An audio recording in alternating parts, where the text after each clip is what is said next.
Rádio Brasil Central. Em Goiânia, 7 horas.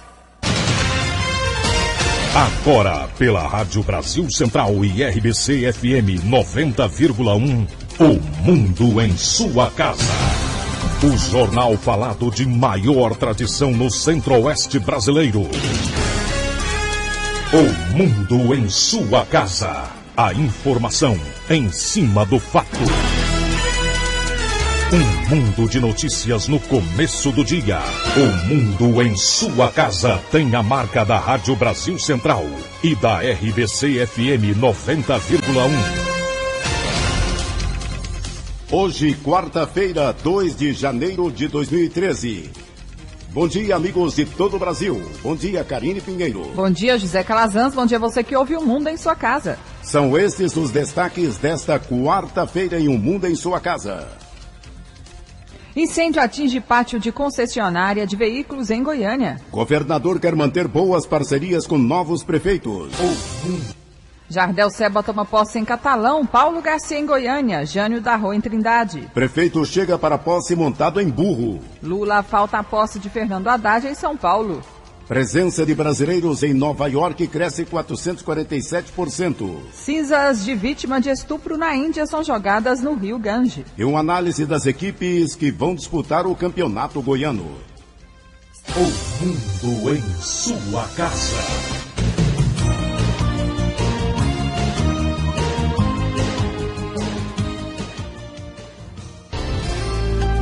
O Mundo em sua casa. Tempo e temperatura. A previsão do tempo para hoje em Goiânia é de céu nublado a parcialmente nublado com chuvas isoladas. A temperatura máxima atinge os 30 graus. A umidade relativa do ar fica entre 90% e 50%. Neste momento, os termômetros marcam 22 graus em Goiânia. O Mundo em sua casa também é transmitido pela 101,5 FM de Iporá. O Mundo em sua casa. Manchetes dos jornais brasileiros. À tarde, aclamado em posse, ACM Neto diz não temer desafios. O Globo, Paes toma posse para segundo mandato e institui ponto biométrico para médicos do município. Folha de São Paulo, em posse, Haddad diz que renegociar dívida de São Paulo é prioridade. O estado de São Paulo, apesar da morte de cadeirante, trajeto da São Silvestre deve ser mantido. O estado de São Paulo, apesar da morte de cadeirante, o trajeto da São Silvestre deve ser mantido. Correio Brasiliense, corpo de idoso fica quase 12 horas à espera de perícia em rodovia do DF. Valor econômico, o Senado dos Estados Unidos aprova plano para evitar abismo fiscal. Estado de Minas, Márcio Lacerda toma posse com discurso conciliatório. Jornal do Comércio, Geraldo Empossado, prefeito do Recife, já sanciona projetos de lei. 0 hora, Fortunati, não vamos sossegar até acabar com as filas nos postos de saúde. Brasil Econômico, transforme as dívidas em investimentos no próximo ano. 7 horas, 3 minutos. O Mundo em sua casa. A política em Goiás. O vice-governador José Eliton assume o governo de Goiás por 10 dias a partir de hoje, devido às férias do governador Marconi Perillo. Nesse período, José Eliton cumpre extensa agenda pelo interior do estado. Agora pela manhã, o vice-governador vai a Formosa. Os municípios de Águas Lindas e Lusiânia serão visitados na quinta-feira, dia 3. José Eliton segue para Catalão e Ipameri na sexta-feira. No sábado, é a vez de Rio Verde. Minasul recebe o governador em exercício na próxima segunda-feira, dia 7, e posse no dia 8. No dia 9, José Eliton segue para Quirinópolis e Goianésia. A agenda pelo interior termina no dia 10, em Anápolis. 7-4. Em coletiva à imprensa, no primeiro dia do ano, o governador Marconi Perillo afirmou que pretende manter uma relação republicana e harmoniosa com os prefeitos dos municípios goianos eleitos no último dia 7 de outubro, que foram empossados ontem. Marconi destacou ainda as obras e ações que vêm sendo desenvolvidas nas áreas de saneamento básico, com ampliação da coleta e tratamento de esgoto para mais de 90% da população da capital e segurança pública por meio da promoção de 10 mil policiais militares com mais de 20 anos de carreira. O prefeito reeleito de Goiânia, Paulo Garcia, tomou posse ontem, no fim da tarde, no Teatro Rio Vermelho, no centro da capital. Repórter Fábio Maurício. A posse do prefeito Paulo Garcia, do vice Agenor Mariano e dos 35 vereadores da capital ocorreu no Centro de Cultura e Convenções de Goiânia e foi prestigiada por diversas autoridades e centenas de pessoas. Ao tomar posse para este novo mandato, Paulo Garcia disse que o principal desafio agora é resgatar os compromissos assumidos durante a campanha. Esse é um esforço de milhares de homens e mulheres que nos fazem chegar aqui ao dia de hoje. A expectativa é positiva, a vontade de resgatar todos os nossos compromissos, ela será o objetivo de cada dia dos nossos próximos 4 anos. Promover um desenvolvimento sustentável, em que o objetivo maior seja a promoção da qualidade de vida, do bem-estar de cada homem e de cada mulher da nossa cidade. É isso que vai nos mover nos próximos 4 anos. O prefeito afirmou também que não pretende desviar o foco da administração da cidade. É natural que todo agente político, dentro da sua função, tente contribuir com seus companheiros e companheiras para que os resultados sejam positivos. Nesse aspecto, eu fui eleito para 4 anos como prefeito de Goiânia e penso que a minha função é administrar a cidade da melhor maneira possível para que essa administração sirva de base, sirva como apoio, sirva como sustentação dos companheiros ou companheiras que vierem nos representar em 2014. Entre as autoridades presentes à solenidade estavam o ex-prefeito Iris Rezende e o presidente da Assembleia Legislativa de Goiás, Fábio Souza. Fábio Maurício para o Sistema Brasil Central de Rádio. 7h07. E o prefeito também afirmou ao repórter Fábio Maurício que não tem pressa de formar a nova equipe.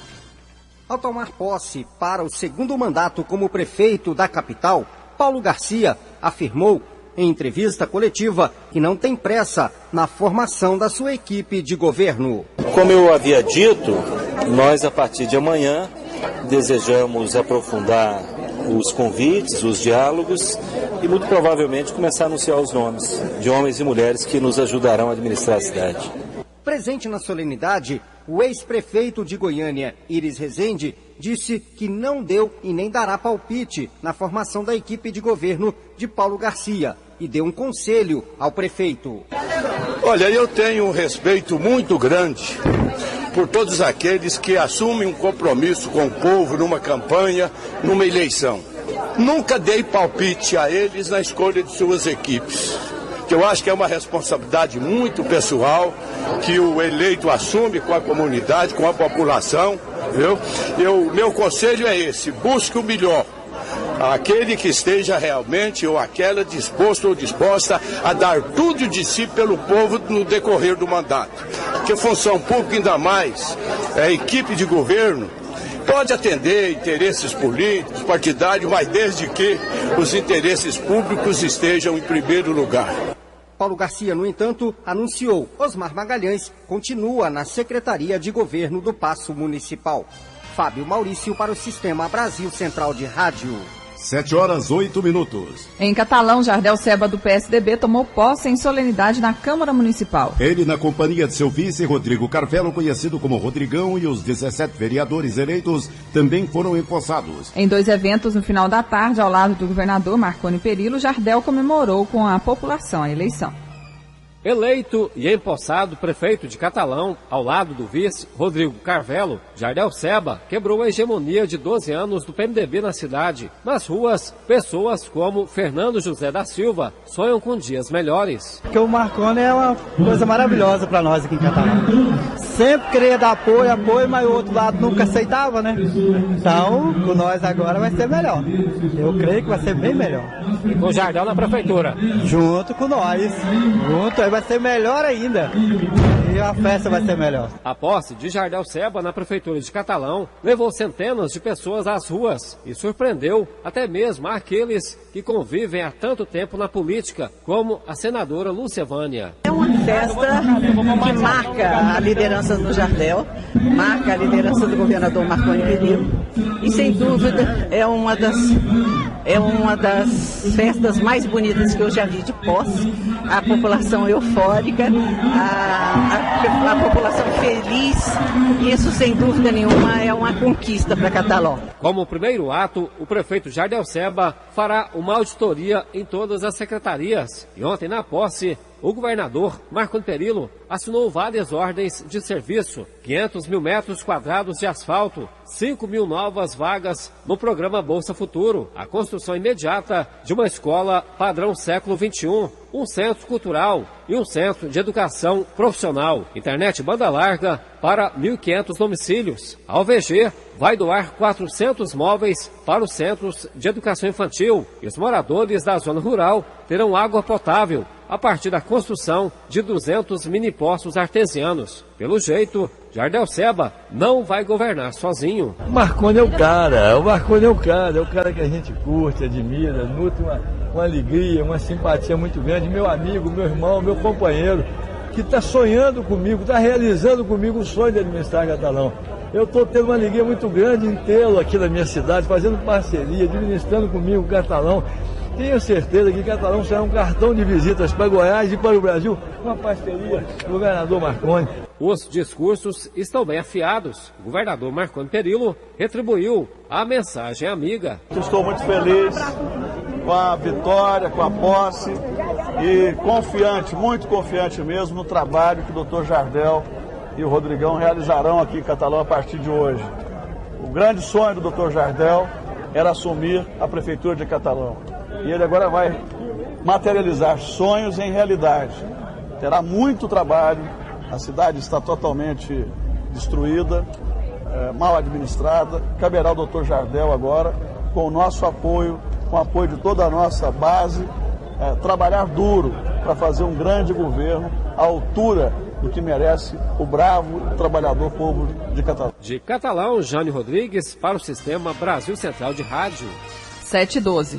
Em Itumbiara tomou posse o prefeito Chico Bala, do PTB. Divino Olímpio dos Santos, o Bengala, do PPS, foi eleito presidente da Câmara. Outra cerimônia está marcada para hoje, na qual o novo prefeito anunciará o secretariado. Chico Bala já anunciou que fará uma diminuição no número de secretários, mas manterá a base. A posse do prefeito reeleito de Aparecida de Goiânia, Maguito Vilela, foi realizada na Atlanta Music Hall, na BR-153. O vice Osair José e 25 vereadores também foram empossados. 7h12. O novo prefeito de Senador Canedo, Misael Oliveira, afirmou que o objetivo é honrar todas as promessas de campanha. Para ele é um desafio dar prosseguimento dessa gestão que começou com Vanderlan Cardoso e teve continuidade com o Dr. Túlio. Presente à solenidade, o ex-prefeito Vanderlan Cardoso afirmou que é pré-candidato às eleições de 2014. Dessa forma, Vanderlan, o primeiro a lançar publicamente de forma oficial seu nome para as eleições próximas. E em Trindade, Jânio Darro, do PSDB, foi empossado no cargo de prefeito do município de Trindade. A posse do prefeito e dos 17 vereadores foi realizada na Câmara Municipal. Ele ressaltou que tem um apoio apenas de 5 dos parlamentares. O ex-prefeito Ricardo Fortunato, do PMDB, não participou da posse de Jânio Darro em Trindade. Ele recusou o convite para a transferência do cargo e a entrega simbólica das chaves da cidade. A ex-secretária de administração, Sueli Pinto Silva, representou a administração anterior na solenidade. 7h13. O mundo em sua casa. Política nacional.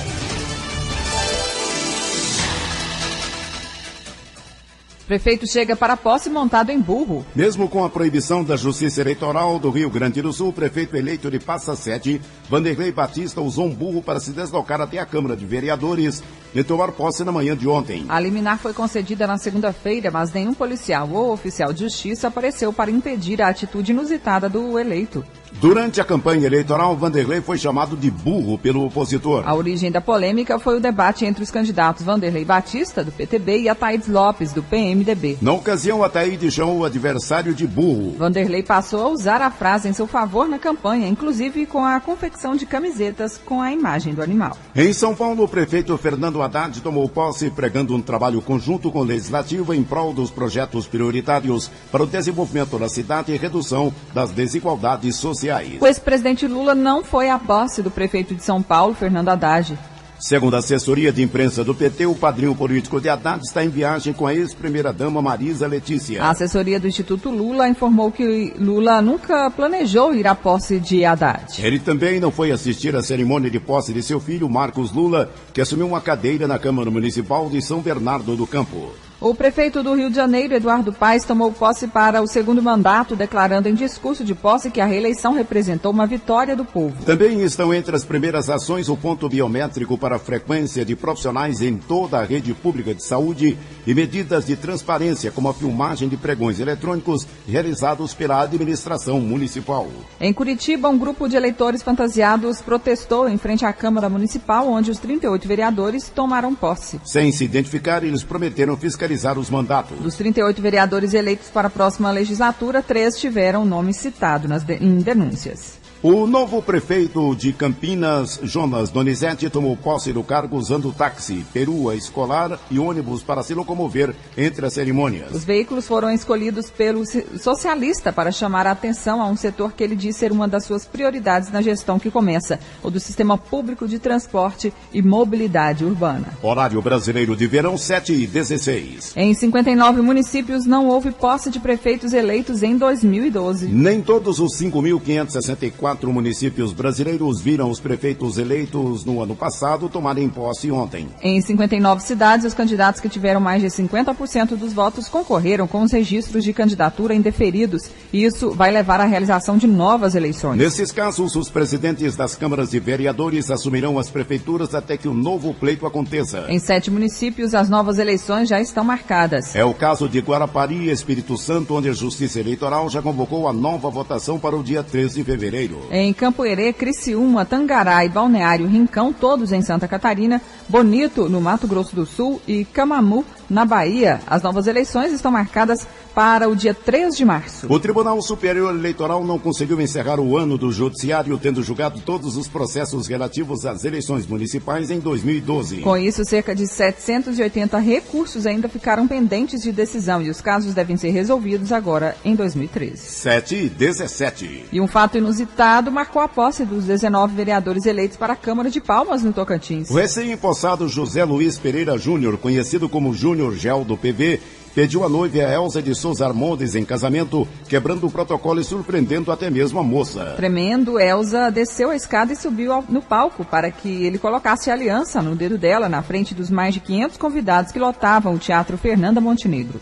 Júnior Gel, nascido em Porto Nacional, assume o cargo pela primeira vez. Ele é professor efetivo do Instituto Federal de Educação, Ciência e Tecnologia do Tocantins. 7h18. PEC das investigações criminais continua a gerar polêmica. A proposta de emenda à Constituição que garante exclusividade das investigações criminais às polícias federal e civil segue gerando polêmica. A PEC pretende limitar os poderes investigativos na esfera criminal às polícias civil e federal, inviabilizando a atuação de outros órgãos, como o Ministério Público. De um lado, integrantes do Ministério Público lançaram uma campanha contra o que chamam de PEC da impunidade. Da outra ponta, representantes de policiais defendem a medida. Para o deputado Vieira da Cunha, do PDT Gaúcho, licenciado do Ministério Público, a aprovação da PEC vai gerar consequências negativas, porque vai afastar o MP da tarefa de investigação criminal.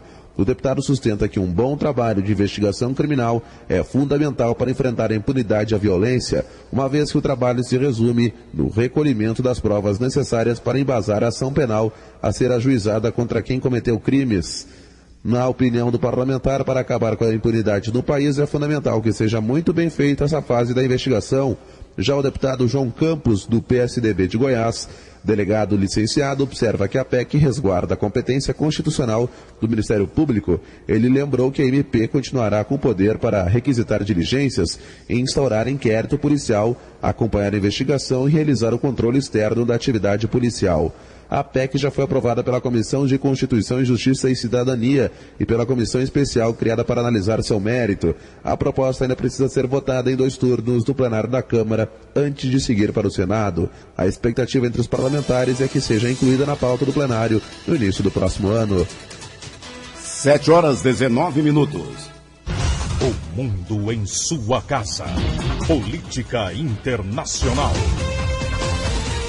A proibição russa para que famílias dos Estados Unidos adotem crianças do país europeu entrou em vigor ontem, dias depois da sanção do presidente Vladimir Putin e das reações internacionais. A medida é uma forma de retaliação contra punições dos Estados Unidos feitas a funcionários russos considerados infratores dos direitos humanos. O ministro da Ciência e Tecnologia da Venezuela, Jorge Arreaça, se manifestou através de sua conta no Twitter sobre o estado de saúde do presidente do país, Hugo Chávez. Arreaça disse que o líder passou o dia tranquilo e estável e acompanhado por seus filhos. Chávez está em Havana, onde se recupera de uma cirurgia feita no dia 11. O líder venezuelano teve uma recaída de um câncer na região pélvica detectado no ano passado. O ministro ainda pediu que os venezuelanos não acreditem em rumores mal intencionados. Horário brasileiro de verão, 7h20. O mundo em sua casa. Vamos falar de coisa séria. Você sabia que o alcoolismo e a dependência de drogas têm tratamento? A Associação Terapêutica Filadélfia é especialista no combate à dependência química. Aqui você encontra profissionais especializados e ambiente confortável, que inclui quarto, área de jogos, piscina e muito mais. Nós oferecemos todo o apoio para um tratamento eficaz e sigiloso. Mude de vida, liberte-se do álcool e das drogas. Ligue 3565-6367 e 8266-5209. Associação Terapêutica Filadélfia. Um competidor se faz com suor. Um campeão só se faz com talento. E talento é o que move a equipe da Rádio Brasil Central. É por isso que em 2012 nossos profissionais foram os grandes campeões, conquistando o primeiro e segundo lugares no prêmio FAEG Senar. Terceiro lugar no prêmio Detran. Terceiro lugar no prêmio FEComércio. Primeiro e terceiro lugares no prêmio FIEG. Se você quer um jornalismo campeão, sintonize na credibilidade do Sistema Brasil Central de Rádio. O mundo em sua casa. O jornal falado de maior tradição no Centro-Oeste brasileiro. Um incêndio atingiu no início da tarde de ontem o pátio de uma concessionária de veículos localizada na Avenida Dr. Irani Alves Ferreira, próximo ao Lago das Rosas, em Goiânia. Segundo informações do Corpo de Bombeiros, o fogo era de grande proporção e foram necessárias 2 horas para controlar as chamas e fazer o rescaldo. No local estavam cerca de 70 carros, entre novos e usados. 10 deles foram totalmente destruídos pelas chamas. Segundo informações de moradores, o incêndio na Jorlã pode ter sido provocado por um morador de rua que colocou fogo em um colchão e colocou o mesmo dentro do pátio da concessionária. Em Jataí, 4 adolescentes foram apreendidos suspeitos de participar de um arrastão em um bar da cidade. De acordo com o dono do estabelecimento, pelo menos 6 menores chegaram de surpresa no estabelecimento e agiram com violência. De acordo com o delegado Marcos Guerini, as investigações vão continuar até que os outros 2 adolescentes que também participaram do arrastão sejam encontrados. Todos foram encaminhados para centros de internação para adolescentes infratores. E os moradores de Aparecida de Goiânia estão curiosos para saber quem é o sortudo do município que ganhou na Mega Sena da Virada. Um dos 3 vencedores registrou a aposta em uma agência lotérica do setor Mansões Paraíso. Ele mais um apostador de Franca e outro de São Paulo vão receber 81 milhões de reais. Os números sorteados na Mega Sena da Virada foram 33, 14, 52, 36, 32 e 41. A população ainda não suspeita quem pode ser o novo milionário. A segunda faixa de premiação, 1.368 apostadores que acertaram as 5 dezenas. Cada uma aposta vai levar 27 mil reais. Já 113.258 apostadores acertaram 4 dezenas e vão receber 473 reais cada. 7h23. Cobrança pelo uso de água quer promover o uso racional nas bacias hidrográficas goianas. A cobrança pelo uso da água ainda está em estudo e depende da instalação dos comitês de gestão das 5 bacias hidrográficas do estado. Atualmente, apenas o comitê da bacia do Meia Ponte está instalado. A cobrança é apenas um dos instrumentos de gestão dos recursos hídricos, junto com a outorga e o plano de recursos. O principal objetivo da medida é promover o uso racional da água, como explica o gerente de apoio ao Sistema Integrado de Recursos Hídricos, João Ricardo Reiser. A cobrança pelo uso dos recursos hídricos é um dos instrumentos que a gente tem definidos pela legislação para que a gente possa gerir esse recurso.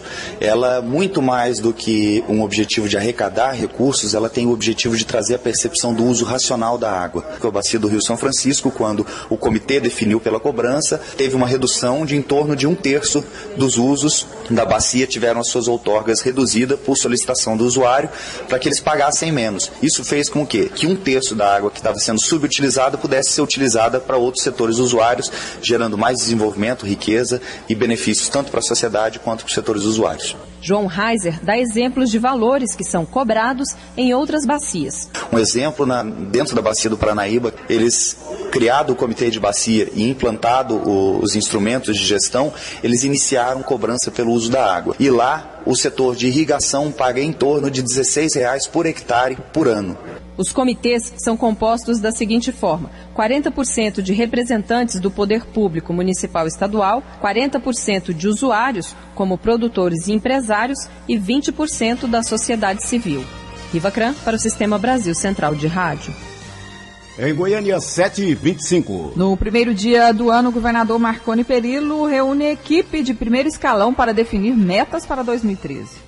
Mesmo após cumprir vários compromissos na noite da virada, o governador Marconi Perillo retomou cedo sua agenda oficial ainda na manhã do feriado. Em reunião com secretários nesta terça-feira no Palácio Pedro Ludovico, em Goiânia, o governador deixou claro que vai exigir o cumprimento das metas estabelecidas pelo Plano de Ação Integrada de Desenvolvimento. É uma avaliação nossa sobre o acordo de resultados que foi assinado e pactuado com todas as secretarias, para redução de despesas e captação de novos recursos para as secretarias específicas. Segundo o governador, os 2 primeiros anos de governo foram de ajustes e agora, com as contas equilibradas, Goiás deve crescer em ritmo acelerado. Nós temos muitos recursos assegurados para fortes investimentos, especialmente na área da infraestrutura, no próximo ano. Nós vamos alavancar muito a área de infraestrutura e vamos garantir condições para atração de mais investimentos privados nesse ano que se inicia. Questionado sobre sua relação com os novos prefeitos e os reeleitos empossados nesta terça-feira, Marconi asseverou que todos terão tratamento igualitário, independente de partidos políticos. Eu recebi vários prefeitos do PMDB, vários prefeitos do PT e vários prefeitos, quase todos os prefeitos da base que apoiam o governo. Com todos eles, a conversa, as discussões foram convergentes, foram discussões voltadas a um bom entendimento com vistas à realização de um trabalho comum que possa beneficiar os cidadãos de uma maneira geral. Sobre o orçamento previsto para 2013, o governo afirma ter recursos garantidos para a realização de importantes obras de infraestrutura em todo o estado. A única preocupação é quanto às despesas de custeio. Nós vamos ter todo um cuidado em relação à folha de pagamentos para que ela não ultrapasse os limites da razoabilidade e das possibilidades financeiras e, ao mesmo tempo, vamos também ter todo o cuidado em relação a gastos e despesas com custeio da máquina. O objetivo nosso é chegarmos ao final de 2013 com a situação fiscal e financeira bastante equilibradas. Por enquanto, nenhuma mudança de nomes foi anunciada nas principais pastas do estado. A novidade é na governadoria, onde assume o ex-secretário de Segurança Pública, João Furtado. Márcia Alves para o Sistema Brasil Central de Rádio. Agora são 7h28. Quem pretende conhecer mais um pouco da história de Goiás pode procurar o Museu Zoroastro Arteaga na Praça Cívica. Com arquitetura em Art Deco, o Museu Estadual Professor Zoroastro Arteaga foi fundado em 1946. As primeiras coleções que deram início ao acervo do museu eram peças relacionadas aos índios do Brasil Central, além de documentos históricos e outros materiais relacionados à história e à cultura goiana. O atual diretor do museu, Henrique de Faria, explica que o museu foi organizado na época por uma comissão do Departamento de Imprensa e Propaganda de Pedro Ludovico Teixeira. Essa comissão começa a amealhar objetos do estado de Goiás. Não só objetos de etnias indígenas, mas também como fotos, documentos, objetos antigos, peças arqueológicas e minerais de todos os estados. Essa coleta era justamente um exemplo desse potencial, dessa riqueza cultural que Goiás tinha em seus vários aspectos. O professor Zoroastro Arteaga, que dá nome ao museu, foi o primeiro diretor do local. Ele desempenhou um importante trabalho de pesquisa e coleção de materiais que retratavam a cultura goiana, agregando mais riqueza ao acervo. Segundo a superintendente do Patrimônio Histórico de Goiás, Deolinda Taveira, Zoroastro Arteaga foi fundamental para a formação do que o museu é hoje. Zoroastro Arteaga foi, na minha opinião, sonhador. Ele era um pesquisador inveterado e ele sonhava em mostrar todas as maravilhas que ele via no estado de Goiás. Ele colecionou todo tipo de coisa que você possa imaginar, desde pedras a utensílios, mobiliário, objetos indígenas, tudo que ele achou que era interessante, que poderia fazer parte dessa vitrine para apresentar o estado de Goiás para o resto do Brasil. O acervo do Museu Zoroastro Artiaga é bem variado.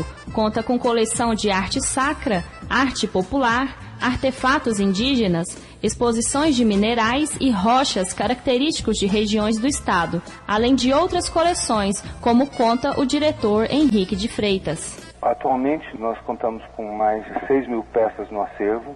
Dessas peças nós temos coleções de fósseis, taxidermia, arqueologia, etnologia indígena, arte sacra, folclore, artes industriais, geologia. Nós também contamos com salas especiais. Casa Caipira, que conta o modus vivendi da zona rural. Nós temos a Sala dos Governadores e a Sala de Arte Popular.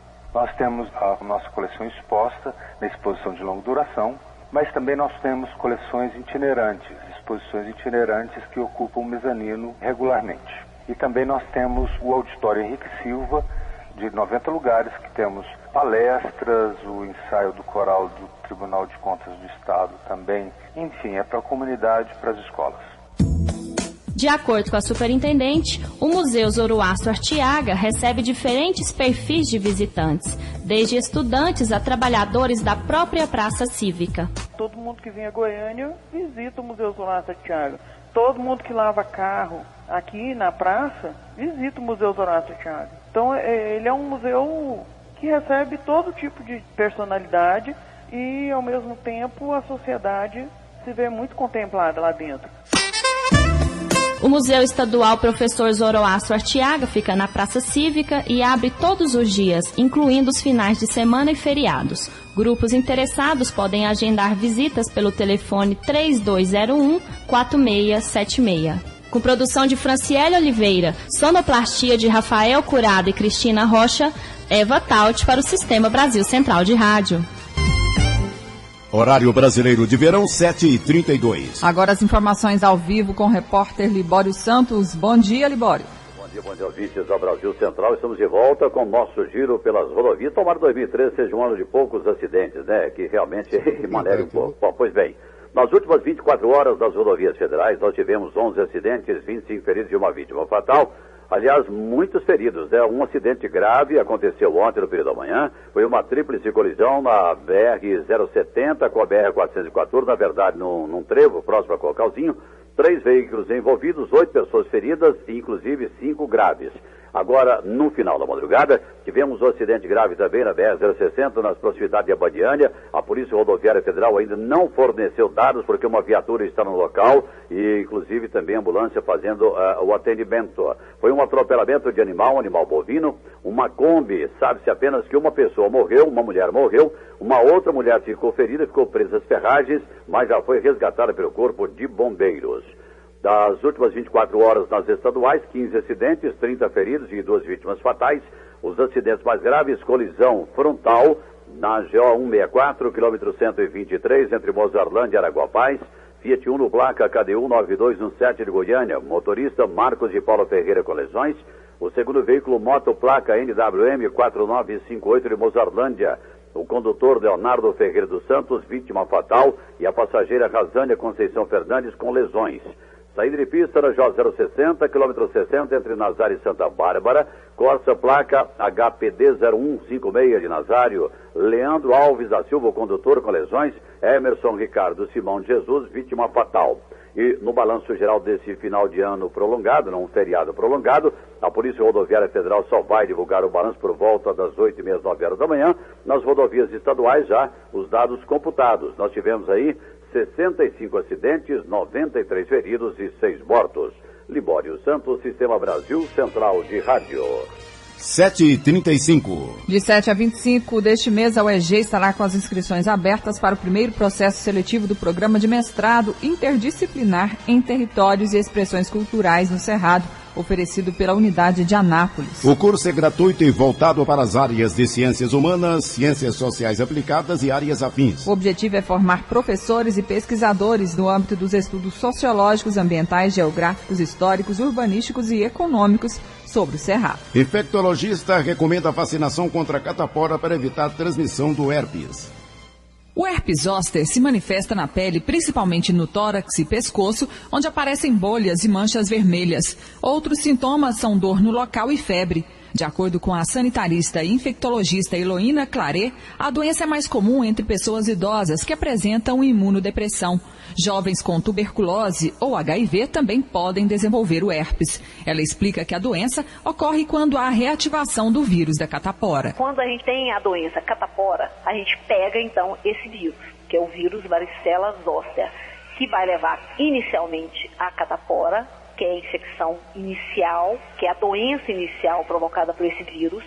Depois, esse vírus vai ficar numa forma latente no organismo e ele pode, posteriormente, voltar a se manifestar, e dessa vez na forma da doença herpes zoster. Isso acontece normalmente num período de imunodepressão.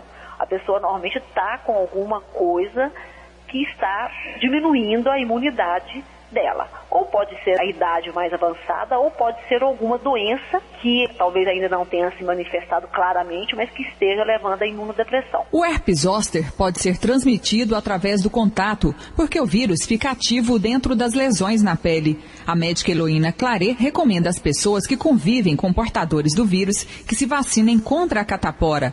O tratamento da doença é feito com antivirais e medicamentos para dor. Karine Pinheiro para o Sistema Brasil Central de Rádio. 7h37. A seguir as notícias do esporte. O mundo em sua casa.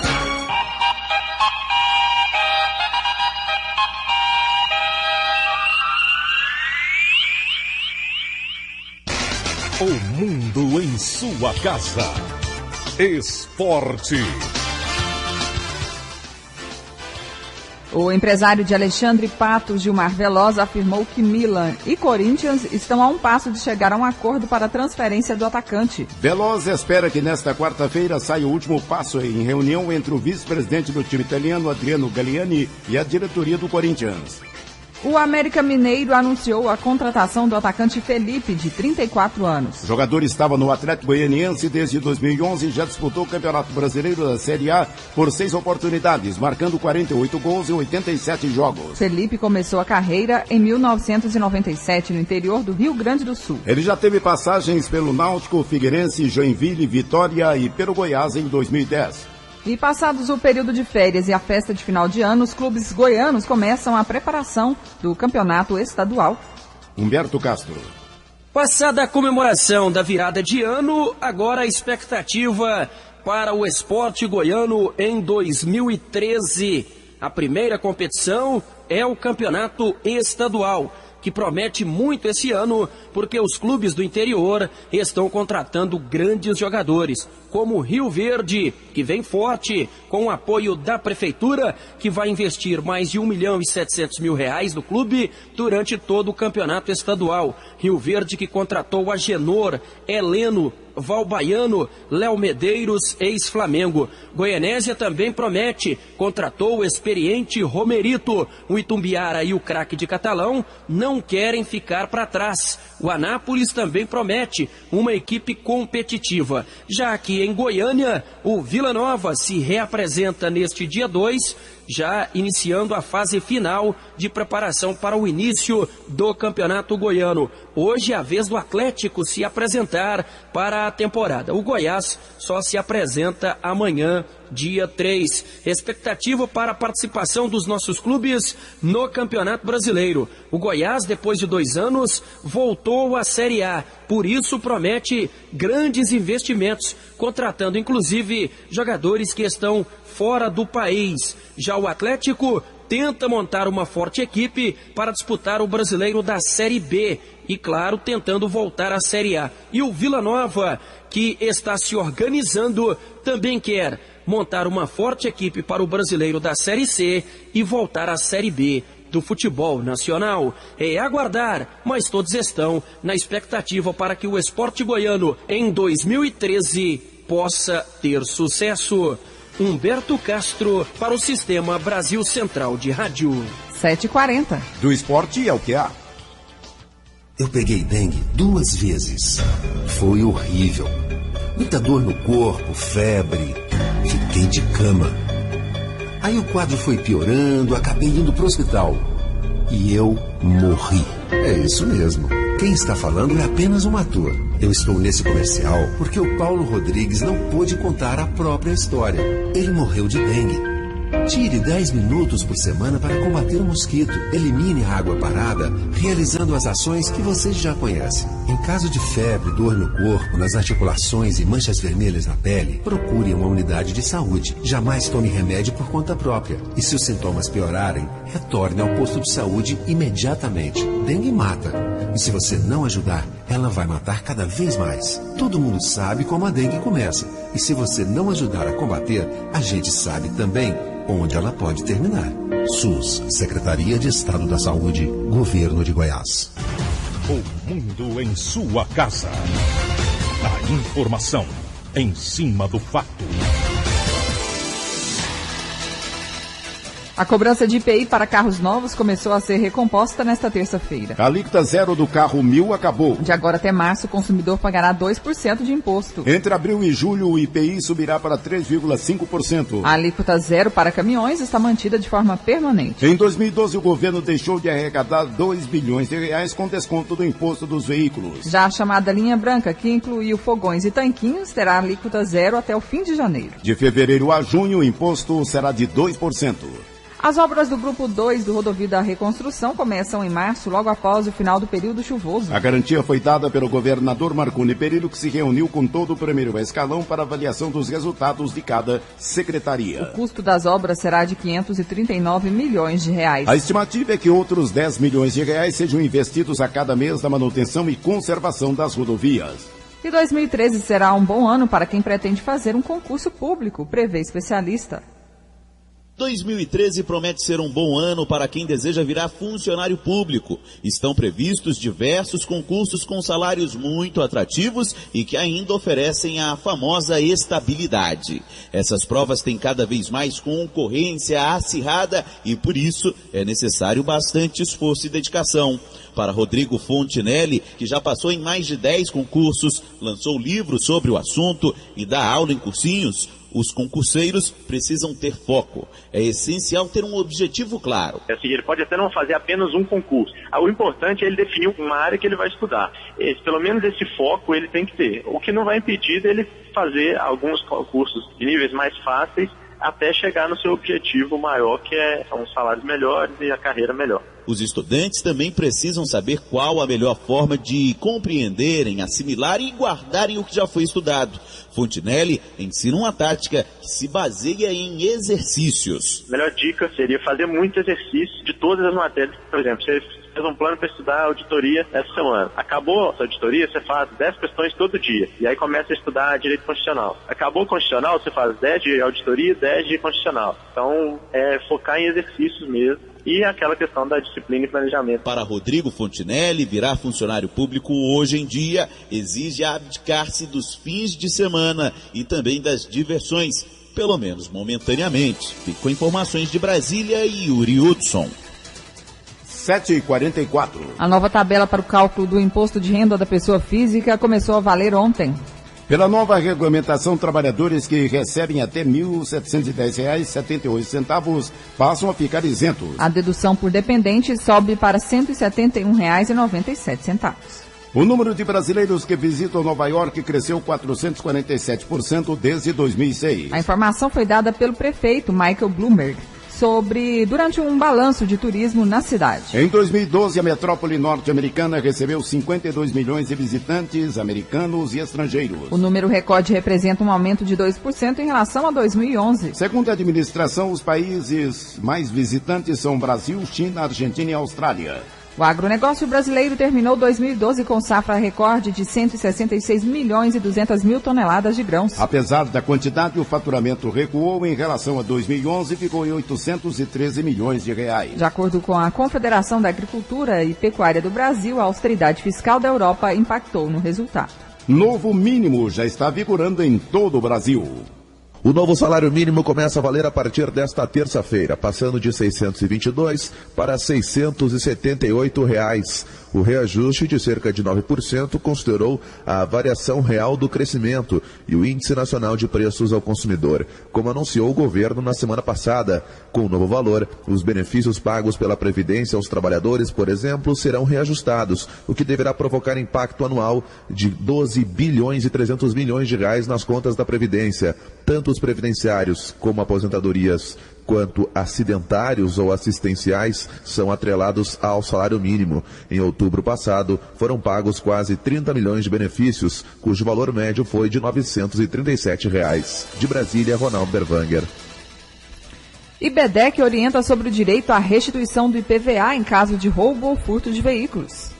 A maior parte de proprietários de veículos roubados ou furtados não sabe que pode receber de volta o imposto sobre propriedade de veículos automotores que foi pago. Wilson Rascovitch, presidente do Instituto Brasileiro de Estudo e Defesa das Relações de Consumo, IBEDEC Goiás, explica o que o consumidor deve fazer para reaver o IPVA que já foi pago. É interessante que o consumidor, o cidadão, quando ocorra o furto ou o roubo do seu veículo, que ele faça um boletim de ocorrência. Isso automaticamente, aqui no estado de Goiás, automaticamente vai ser feito um comunicado entre a delegacia e o DETRAN referente ao roubo. Quando é feito esse boletim de ocorrência, automaticamente é comunicado ao DETRAN. O consumidor tem apenas que ir até a Secretaria da Fazenda, preencher um formulário para pedir o ressarcimento do IPVA, que aí muitas vezes vai ser proporcional, vai depender de quantos meses ele já pagou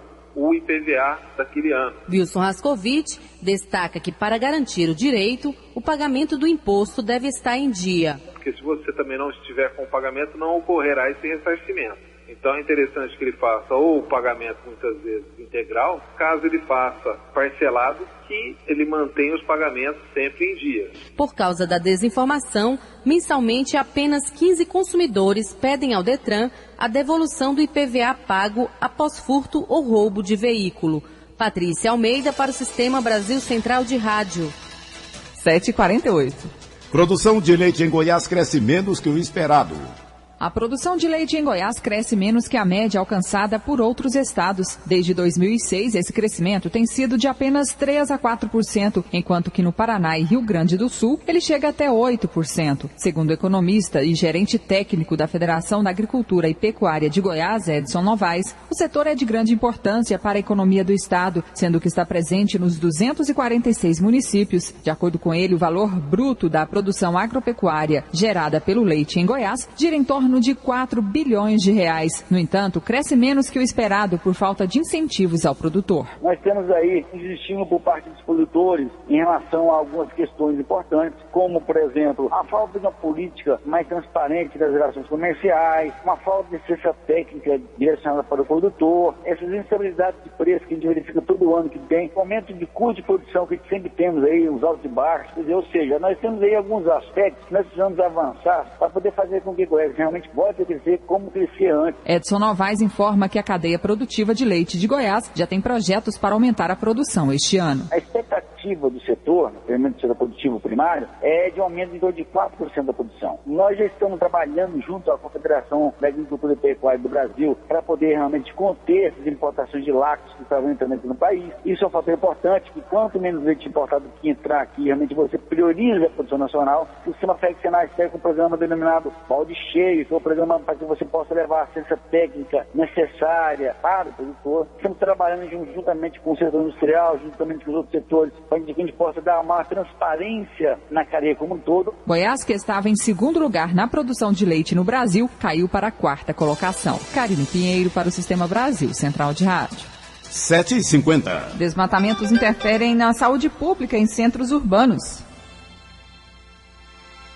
Para muitas pessoas que vivem em cidades, o desmatamento parece algo distante, mas derrubar uma floresta pode ter efeitos sobre a saúde pública em centros urbanos. Sobre esse assunto, vamos conversar com o doutor em Ciências Ambientais, Manuel Ferreira, professor do Instituto de Estudos Socioambientais da Universidade Federal de Goiás. Professor, como o desmatamento pode interferir na saúde pública de centros urbanos? O desmatamento que ocorre na região circunvizinha a um centro urbano, ele acaba afetando de diversas formas. Por exemplo, no impacto nos recursos hídricos. Então, a água que nós consumimos na cidade, ela é captada em áreas onde você hoje tem um uso mais intenso do solo e atividades que acabam poluindo esses recursos. Então, para a saúde pública, por exemplo, o consumo de uma água com uma qualidade aquém do que é desejável já é um impacto significativo. Nós temos também a invasão de insetos e animais que acabam vindo para as cidades. Por que as florestas ajudam a segurar esses vetores de doenças longe das cidades, professor? Com o desmatamento, você tem aí uma série de alterações naquele habitat daquele hospedeiro, né, e do seu vetor de doenças aí, já comuns aí pela sociedade. Então, essa alteração naquele ambiente acaba acarretando na migração desses animais, na boa parte de insetos, por exemplo, que acabam migrando para a cidade e contribuem com uma transmissão maior de doenças, né? Infecto-contagiosas, doenças transmitidas, como o caso, por exemplo, da febre amarela, a própria dengue, por exemplo, também sofre um aumento aí por conta dessas atividades. Você acredita, professor, que falta conscientização da população e dos administradores sobre esse assunto? Eu acredito que é cada vez mais notório a preocupação. Eu acho que o conhecimento sobre esses desequilíbrios ambientais, eles são conhecidos por boa parte da população, por conta de uma mídia mais influente, mais atuante. E acredito que os governantes, a gestão pública também tem se preocupado mais. Mas o fato é que, falando, por exemplo, especificamente do estado de Goiás, o caso é que o Cerrado, por exemplo, já teve uma área bastante perturbada. Então, hoje temos que tomar cuidado realmente, porque acho que já um estrago já foi feito e isso realmente acarreta em alguns danos para o bem-estar nos centros urbanos. Nós conversamos com o doutor em Ciências Ambientais, Manuel Ferreira, professor do Instituto de Estudos Socioambientais da Universidade Federal de Goiás. Débora Orcida para o Sistema Brasil Central de Rádio. 7h52. Psicóloga aponta consequências do abuso sexual para crianças. A exploração sexual infantil é um crime que acontece em todo o Brasil e pode trazer graves consequências para a criança. É o que explica a psicóloga e terapeuta cognitiva comportamental Maria Elisete Calimã da Cunha. Uma criança que é explorada, ela pode ter vários sintomas psicológicos. Os sintomas psicológicos são mais difíceis de ser detectados. Há alterações, né? O que a gente tem que verificar são as alterações que ocorrem no comportamento. Crianças podem ficar reprimidas, inquietas, né? Podem ser os extremos do comportamento. Geralmente ficam tímidas ou ficam muito hiperativas e isso causa muitos problemas a níveis interpessoais, nas suas relações no dia a dia com pessoas, nas suas relações sexuais futuras. Todos esses problemas podem acarretar. Maria Elisete também esclareceu que é muito importante que a criança receba um tratamento adequado para evitar problemas no futuro. Uma criança que sofre algum tipo de violência sexual ou exploração sexual, tem todo um contexto em torno disso. O ato não acontece puro e simples, né? Tem uma situação de pobreza, tem uma situação de autoritarismo sobre essa criança. Então, o que acontece? Quando a gente consegue atender essa criança, quando essa criança consegue chegar até a gente trabalha de uma forma a resgatar os vínculos que ela tem. Sejam os vínculos familiares, sejam os vínculos comunitários, como forma de amenizar situações futuras. A terapeuta ainda falou que é difícil saber como a criança que sofre abuso irá se comportar no futuro. O que eu posso te dizer? Que possivelmente uma pessoa que venha a ser explorada, ela pode ir dos extremos, desde crescer e trabalhar e lutar pela causa, né, ou repetir os comportamentos. Uma criança, tanto do sexo feminino ou masculino, pode reproduzir a situação com seus filhos, com outras pessoas do mesmo sexo. Tudo isso pode acontecer. A gente não pode afirmar que uma coisa vai levar a outra, mas muitas coisas podem acontecer nesse sentido. Lorena Borges para o Sistema Brasil Central de Rádio.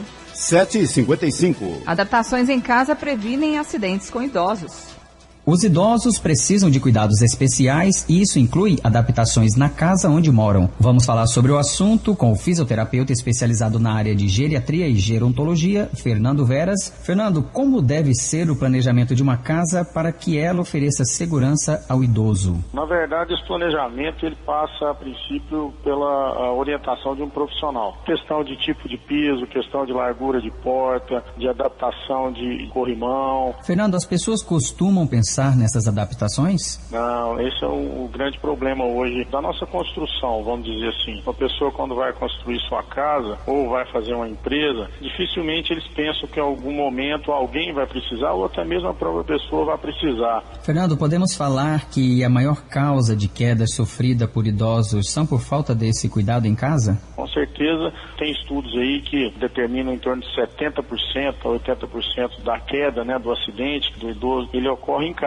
Então, normalmente são escorregões, o idoso acaba tropeçando em tapetes, tropeçando em pequenos degraus, às vezes não tem onde se apoiar porque não existe hoje a cultura de colocar corrimão nas casas. E quando essas adaptações são feitas numa casa, elas acabam também ajudando não só os idosos, mas qualquer morador da casa também, né? Com certeza, é uma questão de acessibilidade. Uma casa mais acessível, ela é vantajosa para todos. E nós temos que pensar também o que é muito comum num problema eventual que qualquer familiar possa ter. Exemplo, às vezes um entorse de tornozelo, por exemplo, há necessidade da utilização de uma muleta e a casa tem escadas, então não tem a condição de ter uma rampa, o piso é escorregadio, então acaba tendo algum problema em adaptar essa muleta. Com certeza uma casa acessível ela é benéfica para o idoso e para quem acompanha. Fernando, cite algumas dessas adaptações que devem ser feitas nas casas onde moram idosos. Normalmente nós orientamos, são antiderrapantes,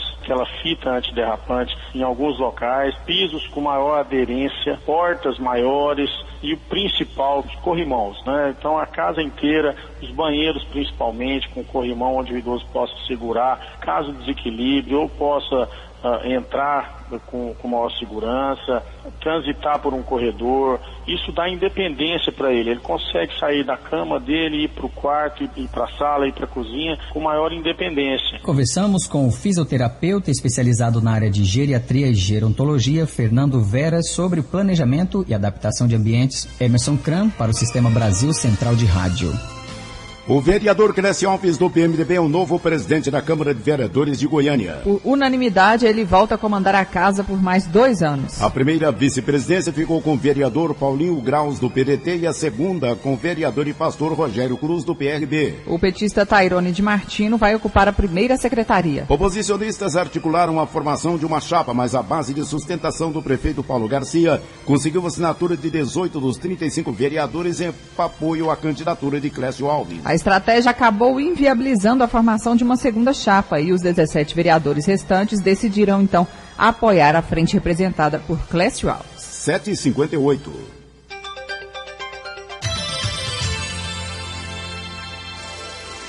Policiais militares encontraram celulares e toucas ninjas em uma trilha da mata de Cotiporã, em Serra Gaúcha.